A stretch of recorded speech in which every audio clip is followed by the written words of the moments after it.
ఏదో ఒక సమస్య ఎదురవడం కామన్. కానీ ఈ రాజు ఒక సమస్యతోనే వేటకు వెళ్ళాడట. ఆ తర్వాత చూసండి. లెట్స్ వెల్కమ్ హైపర్ ఆది అండ్ రైజింగ్ రాజెస్ టీమ్.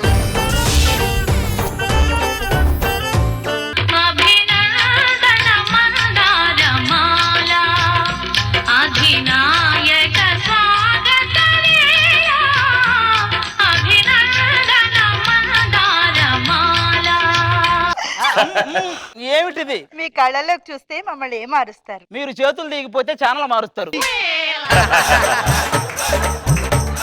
రాజావారు వచ్చారు, చూసుకోండి. చూసారా, మామూలుగా ఒక సాధారణ మనిషికి ఇలాంటివి జరగాలంటే రాసి పెట్టి ఉండాలి. అదే మనకైతే రాసుకుంటే చాలు, వచ్చి రాసుకుంటారు. ముగ్గురు మారానులే. దీని పేరు దీపిక, దీని పేరు గోపిక, దాని పేరు ఓపిక. నువ్వు ఆపిక ఏం కుళ్ళుకుంటున్నావా? కావాలంటే కాస్త ఖాళీగా ఉంది, నువ్వు కూడా రావచ్చు. ఇక్కడ ఇంత మంది మేము ఉన్నాం కదా, మళ్ళీ ఆవిడెందుకు? మీరు అలల్లాంటి వాళ్ళు వస్తుంటారు పోతుంటారు, ఆవిడ సముద్రం అక్కడే ఉంటది. ఆవిడ సముద్రం, మేము అలలు. అయితే మీరేంటో? మనం ఉప్పిన ఎంతమంది వచ్చినా. ఆయన రాజావారి ముందు నన్నే పెళ్ళాడారు. ఆయన నావారు కాదు, నావారు కాదు, నావారు. చెప్పండి ఎవరి వైపు? కిందకి వెళ్ళాక కూడా ఇదే అడగండి, ఎవరి వైపు చెప్తా. అయినా అప్పటి నుంచి చూస్తున్నా, అందరూ అదోళ్ళ చూస్తున్నారు. శ్రీదేవిలా ఉండడం నా తప్ప, జయసుధలా ఉండడం నా తప్ప, జయప్రదలా ఉండడం నా తప్ప. అలా అనుకోవడం తప్పు. ఈ రాజమందిరంలో ఒక అద్దం కూడా పెట్టకపోవడం నా తప్పు.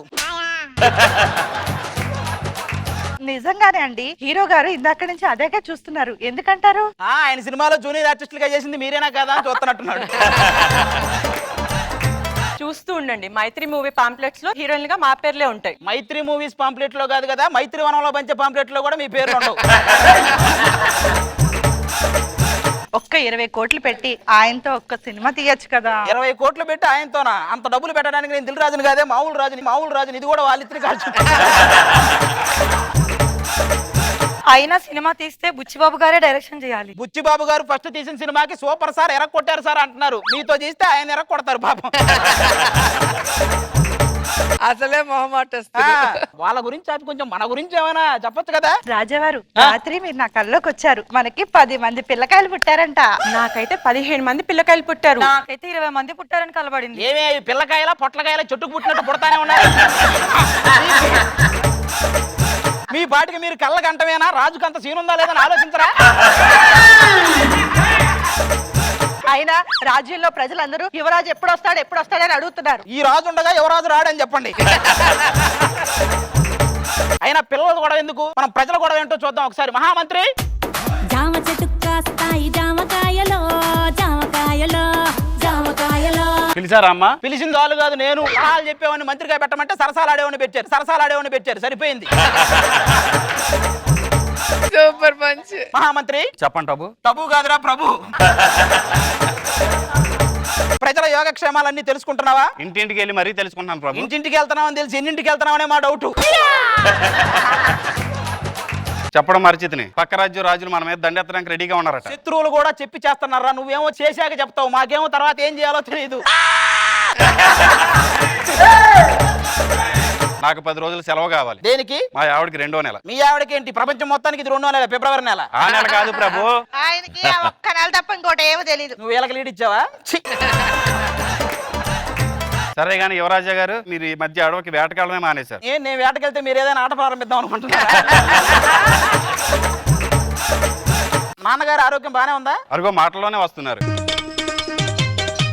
ఆరోగ్యం సహకరించట్లేదు. అయ్యో, రాజ్యం నువ్వే చూసుకోవాలి. రాజ్యం అంటే ఆ సుబ్బయ్య గారి భార్య? ఆవిడ కాదురా, మన రాజ్యం రా. మనవన్ని చూద్దాం అనుకున్నాను, చూడకుండానే పోతున్నాను. నాన్నగారు మరణించారు. పట్టులు తీసుకెళ్ళి నాన్నగారి కార్యక్రమాలు చూడండి. చూసారా, పిల్లలు లేరన్న బాధతో మావయ్య గారు చనిపోయారు. నాకు ఎలా అయినా పిల్లలు కావాలి. నాకు పిల్లలు కావాలి. మాకు పిల్లలు కావాలంటే సంతాప సభలో ఈ సంతానం కావాలంటే చంపుతున్నారు మీరు. అరే మహామంత్రి, ఒక మంచి ఐడియా చెప్పు. మన రాజ్యానికి పడమట వైపున శృంగారపు అడవులు ఉన్నాయి. ఇలాంటి అడవులన్నీ నీకే తెలుస్తాయిరా.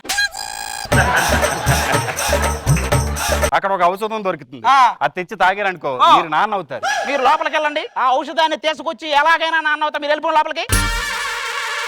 ఆహా, అడవి ఎంత సుమధురంగా ఉంది. ఇక్కడేవో 2 శిల్పాలు. ఆహా, చాలా భంజికలు. ఎన్ బంధము ఇది నిన్ బంధము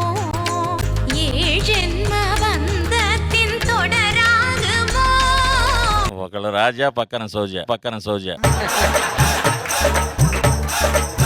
ఆ బొమ్మలు తాకి మాకు ప్రాణం పోశారు, ఏమనిపిస్తుంది? రాతి బొమ్మలు తాగితే కోతి బొమ్మలు వచ్చినాయండి బయటికి. ఒక ముని శాపం వల్ల మేము బొమ్మలుగా మారాం. ఒరే రోజా గారికో అనసూయ గారికో అలా చేస్తే శాపం అంటారా? మీరు ఇలా ఉంటేనే శాపం, అలా మారిస్తే మోక్షం. నా జ్యోతికను మాత్రం ఏమనొద్దు. సగం తినేసిన జంతికలా ఉంటది ఈ జ్యోతి గారిది. ఏం మాట్లాడుతున్నావు నువ్వు? దాన్ని ప్రేమలో పాడేయడానికి నగలిప్పించాను, నజరానా ఇప్పించాను. ఇవన్నీ ఎందుకురా? కాకినాడలో ఒక ఈవెంట్ ఇప్పిస్తే అదే పడేది కదా. చాలించు. శాప విమోచన కలిగించిన మాకు కోరికలు ఏమైనా ఉన్నాయా? ఉన్నాయి. నిన్ను చూశాక తెచ్చాయి. వైష్ణవ్ తేజ్ గారు, మీకు జ్వరం కావాలా? నువ్వు ముద్దు పెడితే జ్వరం ఏంటి? డెంగ్యూ, మలేరియా, టైఫాయిడ్, ప్రపంచంలో లేని జబ్బులన్నీ వస్తాయి. అంటే ఉప్పిన సినిమాలో హీరోయిన్ గా పనికిరానంటారా? పొలబాలు పక్కన హీరోయిన్ గా పనికొస్తావు. ఒరే ఇవన్నీ నాకు కాదు కానీ నేను ఒక ఔషధం చెట్టు కోసం వచ్చారా? అది ఎక్కడుందో చెప్పండి రా నాకు. దానికోసం చాలా మందిని దాటుకుని వెళ్ళవలసి ఉంటుంది. ఇంకా ఎవరున్నారా?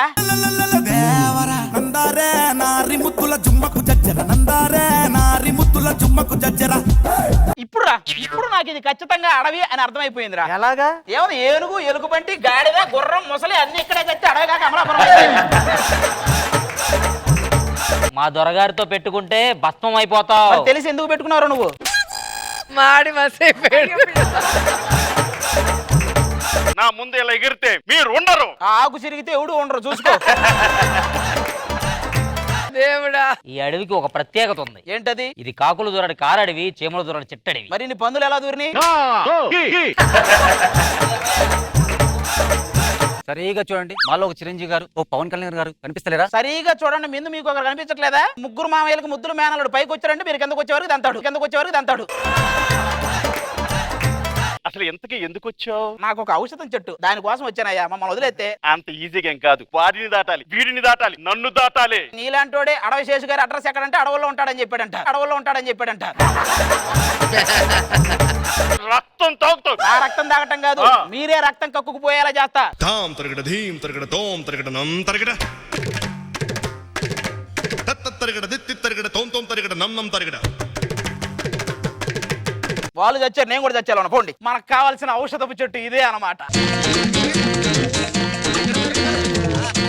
మహామంత్రి, ఏంటి మనకు తెచ్చారా? కావాల్సిన ఔషధం దొరికింది. అవునా? ఇక ఇది తాగేయటం, నేను నాన్న అవటం. పదండి. నాకు కొంచెం ఇవ్వండి ప్రభు. మీకు లేదేమి లేదు, రండి రా. కొన్ని నెలల తర్వాత దెయ్యం కాదురా, నేనే మీ ప్రభుని.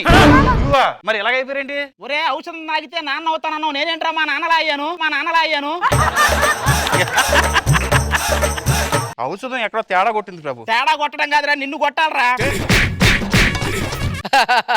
చిచ్చి, ఇంక ఈ ముసలోడితో మనకేం పని? ఎప్పటికీ ముసలోడు కానివాడే మనకు కావాలి. పదండి.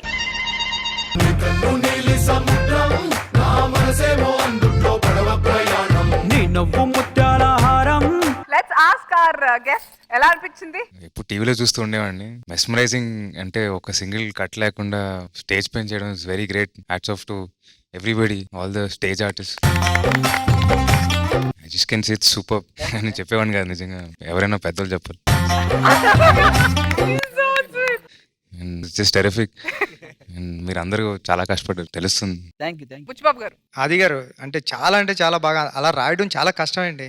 ఓపెన్ రాసేటప్పుడు నాకు చాలా టైమ్స్ అనిపించేది దీంట్లో కామెడీ ఉన్నది, ఆది గారి దగ్గర ఒకసారి రాపించుకుందామా అని. హైదరాబాద్ వచ్చిన కొత్తలో నేను చార్మినార్ ఎప్పుడు చూడలేదు. ఒకసారి ఫ్రెండ్ గారు కార్లో తీసుకెళ్లి సడన్ గా చూపించాడు. అప్పుడు ఎంత థ్రిల్ ఫీల్ అయ్యానో జబర్దస్త్ వచ్చినప్పుడు ఇప్పుడు టీవీలో చూసి మొదటిసారి అలా ఫీల్ అయ్యానండి.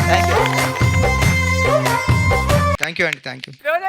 అది మాటల మాంత్రికుడు, మాటలతోనే ఫుల్ కడుపు నవ్విస్తావు. అండ్ పంచులు అయితే అసలు వరుసగా గ్యాప్ లేకుండా వేసేసావు. రాళ్ళు బాగున్నారు క్యూట్ గా. అందరికన్నా మంత్రి హైలైట్ అసలు.